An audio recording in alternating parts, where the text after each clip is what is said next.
Oh yeah.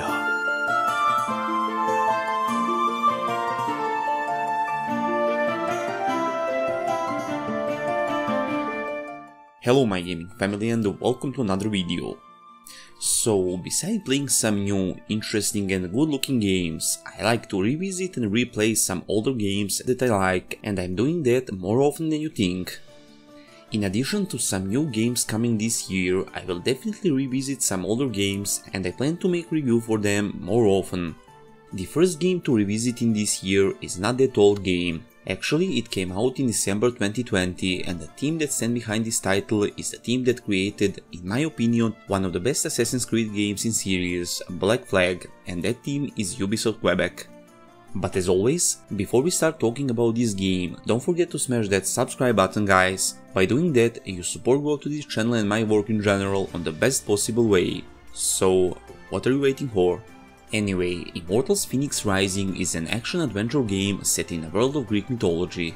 The best way to describe this game is combination of Assassin's Creed and Legend of Zelda Breath of the Wild. Fenyx Rising is heavily inspired by those two games. The look of the whole game is Zelda-like, and UI and some core features are just copy-paste from Assassin's Creed, which is understandable considering who actually made this game. But the road from revealing to releasing was long and difficult. The game was revealed first time on June 10, 2019 during E3, and that under the name of Gods and Monsters. So how that happened? I have been covering the game from day one and I was hyped as hell, but believe it or not, the video with most views on my channel is leaked gameplay of this game. Not proud of that by the way, but I have been waiting for this game with so much impatience. The first look of the game was completely different. Actually, it was completely different game. After the reveal, during the development, Ubisoft went silent mode. We had nothing. And I dug and researched and peeked into every corner of the internet and I had nothing. Not me, not anyone. All we had was rumors and speculations. The audience worldwide started thinking that the game was cancelled, and then the horrible but hopeful 2 minutes gameplay video from Stadia leaked and the hype returned. To be honest with you guys, the 90% of people who saw the video, including me, didn't like what they saw, but in that moment, better something than nothing. So, the game was supposed to be called Gods and Monsters, and the first idea of the look of the game was completely changed, same as the name. The reason Ubisoft changed the name was, believe it or not, due to the trademark dispute with Monster Energy drink.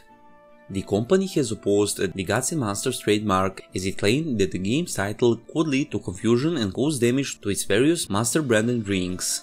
That was so stupid, but due to this issue, Immortals Fenyx Rising name came to light. With the first trailer under a new name, the completely new look of the game was shown to the audience and the feelings were mixed. A lot of people out there actually didn't like the new look of the game, they wanted a previous shown version, they liked what they saw the first time, and actually a lot of them pre-ordered the game, and when they saw what Ubisoft developed, they weren't actually happy. Despite all that, the game didn't turn out badly at all. So let's first see what's the story behind this title. As I mentioned, the story takes place in a world of Greek mythology, on the Isles of Blast. Our, let's say, hero, our protagonist Phoenix, is nothing more than a shield bearer at the beginning of the game. He or she, depending what gender you choose, barely survives a shipwreck and wakes up on the shore of Golden Isle. Phoenix is shocked after he finds out that the whole crew and the Golden Isle's residents have all turned to stone. What is really interesting here is that the whole story is narrated by Zeus and Prometheus, and their conversation throughout the game is actually really hilarious. You chained me to this rock and fed my liver to an eagle out of love! The center of the story and the main part of it is the ancient battle between gods and their mighty enemy, mythical and powerful creature called Typhon. Typhon was imprisoned by gods for centuries and now he is somehow free and wants to take revenge. Actually, Typhon is really powerful and he managed to take down one by one almost all Greek gods, and now you, mortal, has been given the task to help Greek gods and defeat Typhon. The first, let's say, person you will meet in the game and that will guide you and help you throughout your adventure almost all the time is Hermes. The story is, let's say, okay, it's nothing special. classic good versus evil story with protagonists helping good guys, but the way the story was telling, the characters' personality and their interaction, in that segment this game is really good. When it comes to gameplay, the gameplay in Immortals Fenyx Rising in general is really good. Besides its graphical similarities with Zelda, you will find similarities in gameplay too. The biggest one is definitely the stamina bar, or circle to be precise, and you will definitely notice that the whole game is stamina based. Yup, almost everything will drain your stamina. Jumping, climbing, flying, dodging, almost everything depends on stamina, and you must pay attention on that all the time. I don't say that's bad, on the contrary, if it weren't for that, I feel this game wouldn't be challenged at all. Considering that even climbing and swimming drain stamina and you can easily die, that can greatly affect exploring and make it much difficult, and considering I personally love exploring in open world games, this feature could make this segment a little difficult. Combat in general is not that bad at all.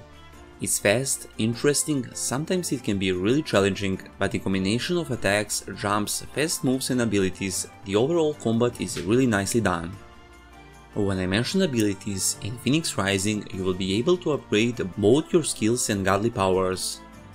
When it comes to skills, obviously you will max ones that suits your playstyle the most, so for example, depending on your weapon of choice, you will max sword, axe or bow abilities, or to put your points into jump, sprint or some movement skills. It all depends on your playstyle and needs.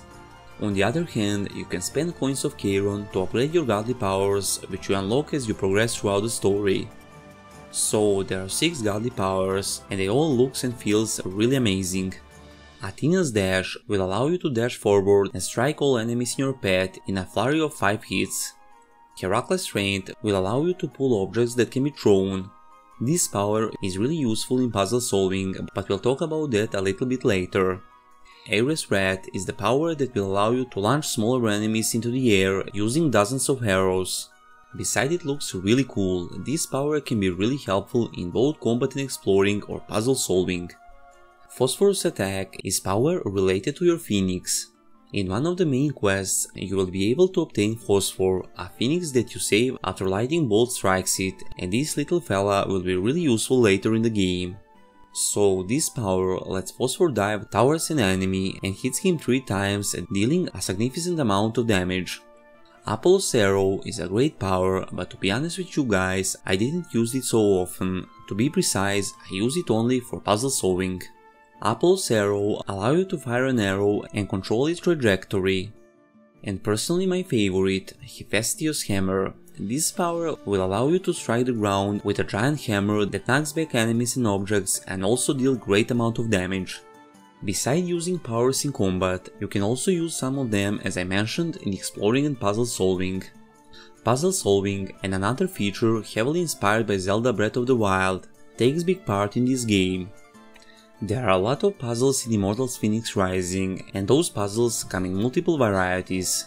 Some of them are easier, some of them harder, but all of them are interesting, and the feeling of satisfaction at the end is amazing.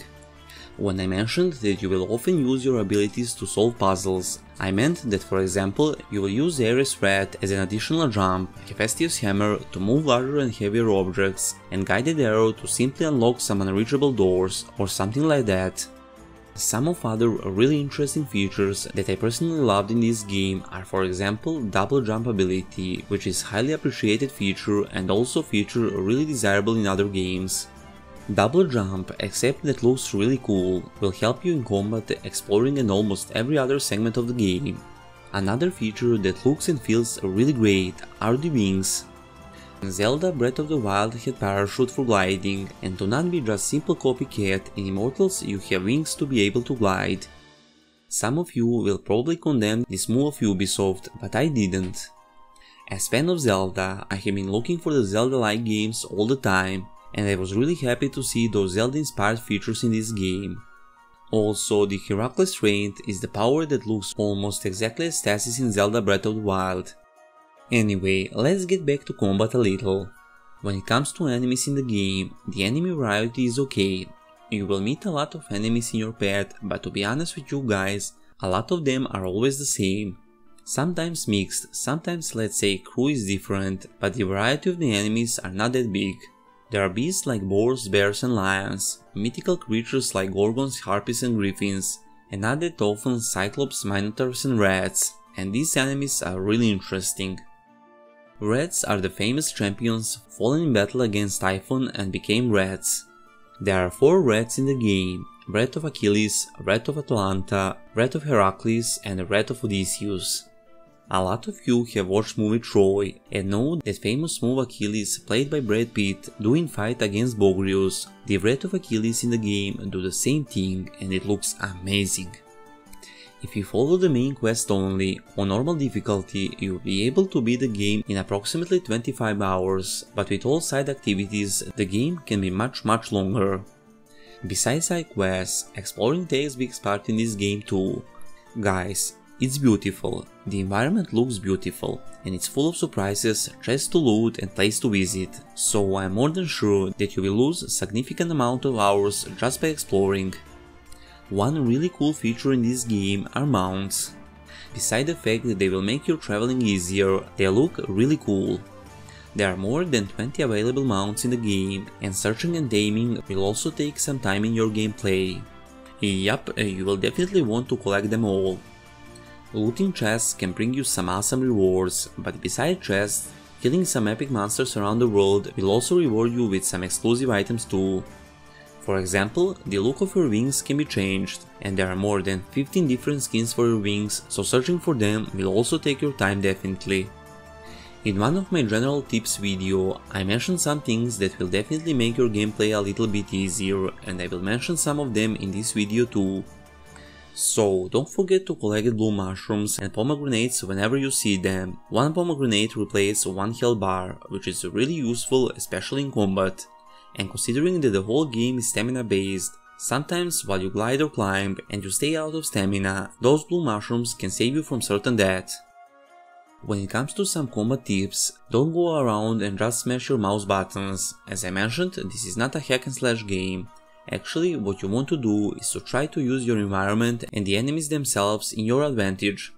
The destructible environment is a great thing in the game. When you learn the mechanics and get used to them, you can use rocks and trees to throw them on your enemies and do a great amount of damage, but be careful, they can do that too. You can also use bigger enemies like Cyclops and Minotaurs by leading smaller enemies in front of bigger ones while they're performing some AoE. This could be tricky but really helpful when you're fighting with multiple enemies. Graphically, this game looks amazing. I love the cartoony looking games, and this one looks great. I know some of you don't like this type of games, and I understand, but this color palette, the environment, the world itself, and all the animations and visual things you are able to see and experience in the game, I am more than sure that even if you are not a fan of this type of games, you will definitely like the look of this one. Considering a place of meats and you actually play in one, the look of the game perfectly matches the situation. Also, the look of the characters, armors and weapons, wings and mounts.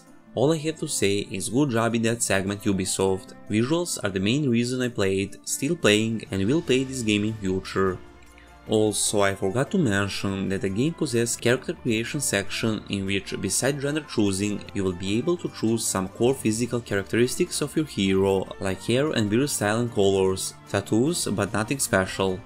But on the other side, the game possesses tons of awesome looking weapons and armors, and also, beside that, Fenyx Rising has a transport system, which will allow you to apply different armor appearance on your currently equipped armor set, and that segment is absolutely amazing and highly welcomed.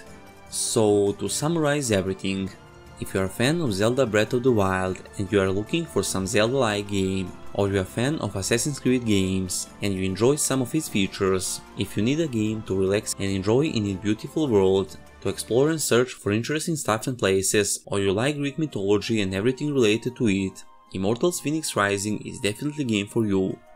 This game also had 3 DLCs, a new god, Myths of Eastern Realm and the Lost Gods, and each of them will bring you more than 15 hours of the game time. I played this game from the moment it came out, and I returned to it recently again, and believe it or not, I enjoyed it like the first time, so if you're asking is this game worth playing in 2022, the answer is definitely yes. And that would be it for this video guys, I hope you enjoyed. If you did, then like would be super appreciated so this video can reach more people. Also, don't forget to subscribe guys, and if you want to support this channel in the long run, consider becoming a Patreon. If you like, of course, all the links are in the description. And as always fam, until next time, see ya and stay cool.